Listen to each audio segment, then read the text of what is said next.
ছাত্র জনতার আন্দোলনে কেন্দ্রীয় বিএনপির নেতৃবৃন্দের নির্দেশনায় বালুকার সর্বস্তরের দলীয় নেতাকর্মীদের সঙ্গে নিয়ে ছাত্র জনতার সাথে আন্দোলনে অংশগ্রহণ করে সক্রিয় ভূমিকা পালন করেছি।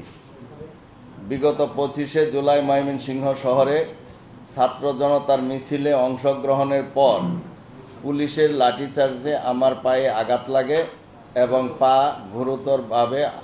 পা ভেঙে গুরুতরভাবে আহত হই। 5ই আগস্ট ছাত্র জনতার আন্দোলনে বাংলাদেশ দ্বিতীয়বার স্বাধীনতা লাভ করার পর বালুকা বিএনপির আহ্বায়ক হিসাবে দলীয় প্রধান বিএনপির ভারপ্রাপ্ত চেয়ারম্যান দেশনায়ক তারেক রহমানের দিক নির্দেশনায় আইন শৃঙ্খলা রক্ষায় দলীয় নেতাকর্মী সহ সেনাবাহিনী, পুলিশ এবং প্রশাসনের সাথে সমন্বয় করে কাজ করি। আল্লাহর রহমতে বালুকাতে কোনো অরাজকতা পরিস্থিতি সৃষ্টি হতে দেইনি এবং বালুকা উপজেলায় হিন্দু, বৌদ্ধ, খ্রিস্টান ধর্মাবলম্বীদের উপর কোনো আঘাত আসতে দেইনি। 5ই আগস্ট পরবর্তী পরিস্থিতির পর দলীয় নেতাকর্মী সহ উপজেলা পরিষদ, থানা সহ সরকারি স্থাপনা দুর্বৃত্তদের হাত থেকে রক্ষা করার জন্য দলীয় নেতাকর্মী দিয়ে পাহারা বসিয়েছি। বিনা ভোটে নির্বাচিত আওয়ামী লীগের সন্ত্রাসী ভুটচুর এমপি, উপজেলা চেয়ারম্যান, মেয়র, জনপ্রতিনিধিরা পালিয়ে যাওয়ার পর বিগত আন্দোলনে হামলাকারী সন্ত্রাসী দুর্বৃত্তদের বিরুদ্ধে 5-6টি মামলা দায়েরের ব্যবস্থা করেছি। বালুকা উপজেলা একটি শিল্প ও কলকারখানা অধ্যুষিত এলাকা। পরিবর্তিত পরিস্থিতিতে যাতে কোনো বিশৃঙ্খলা তৈরি না হয় তার জন্য স্থানীয় সব পক্ষ একত্রিত হয়ে প্রকৃত ব্যবসায়ী, বিএনপির সাথে সম্পৃক্ত নেতৃবৃন্দ শিল্প প্রতিষ্ঠানে বৈধ ব্যবসা করার জন্য আমার নিকট সুপারিশের আবেদন করেন। আর আমি স্থানীয় সমস্ত দলীয় নেতৃবৃন্দ ও প্রকৃত ব্যবসায়ীদের বৈধভাবে ও কোম্পানির নিয়মের মধ্যে ব্যবসা পরিচালনার সুপারিশ করেছি মাত্র। এখানে উল্লেখ্য যে আমার পরিবারের এবং আত্মীয় স্বজনের কাউকে এ ব্যবসায় যুক্ত করি নাই। এ বিষয়ে স্থানীয় আইনশৃঙ্খলা বাহিনীর পরামর্শ ছিল যাতে আইনশৃঙ্খলা পরিবেশে কোনো বিশৃঙ্খলা তৈরি না হয়। আমি কোনো শিল্প প্রতিষ্ঠানে সশরীরে যাইনি, এমনকি টেলিফোনে বা লোক পাঠিয়ে হুমকি প্রদান করিনি।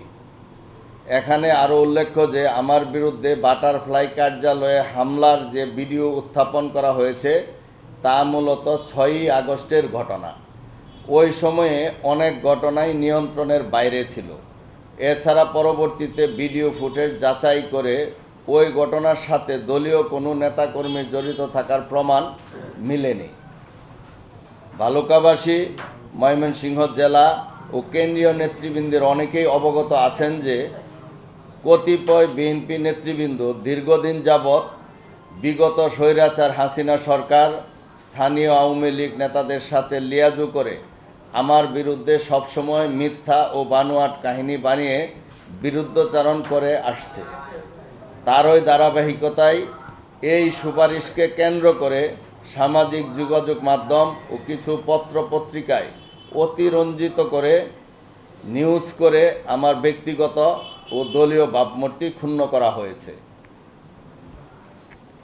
পরবর্তী সময়ে বিষয়টি দলের ভারপ্রাপ্ত চেয়ারম্যান দেশনায়ক জনাব তারেক রহমানের দৃষ্টিগোচর হলে তিনি দলের পক্ষ থেকে আমার বিরুদ্ধে সাংগঠনিক ও আইনগত ব্যবস্থা গ্রহণ করার নির্দেশ প্রদান করেন। ওই সুপারিশটি আমি সরল মনে করেছি, আমার অন্য কোনো উদ্দেশ্য ছিল না। এই ঘটনায় দলীয় ভাবমূর্তি যদি ক্ষুণ্ণ হয়ে থাকে, বালুকাবাসী, দেশবাসী যদি মনে কষ্ট পেয়ে থাকেন, আমি বিনীতভাবে দুঃখ প্রকাশ করছি এবং ক্ষমা প্রার্থনা করছি। আমি দীর্ঘদিন বিএনপির একজন পরীক্ষিত কর্মী। দীর্ঘদিন যাবৎ বিএনপি করে সামাজিকভাবে সম্মানিত হয়ে আজকের এ পর্যায়ে এসেছি। আমাকে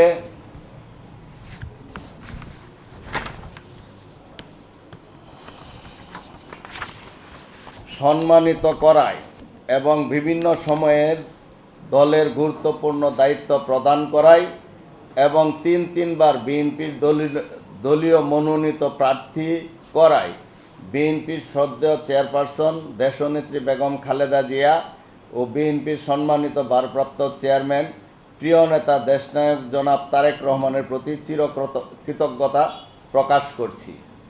এ পর্যন্ত আমার বিরুদ্ধে নেওয়া দলীয় সিদ্ধান্ত আমি মাথা পেতে নিয়েছি। যে ঘটনা কেন্দ্র করে আমার বিরুদ্ধে সাংগঠনিক আইনগত ব্যবস্থা গ্রহণ করা হয়েছে সে বিষয়ে বিএনপির ভারপ্রাপ্ত চেয়ারম্যান প্রিয় নেতা দেশনায়ক জনাব তারেক রহমান এর নিকট একটি নিরপেক্ষ তদন্ত কমিটির মাধ্যমে যাচাই বাছাই করে আমি নির্দোষ প্রমাণিত হলে আমার বিরুদ্ধে নেওয়া সাংগঠনিক ও আইনগত ব্যবস্থা প্রত্যাহারের অনুরোধ করছি। আমি বিএনপির একজন পরীক্ষিত কর্মী, যতদিন বেঁচে থাকব বিএনপির একজন কর্মী হিসাবে মানুষের সেবা করে যাব এবং সামাজিক কাজ করে যাব।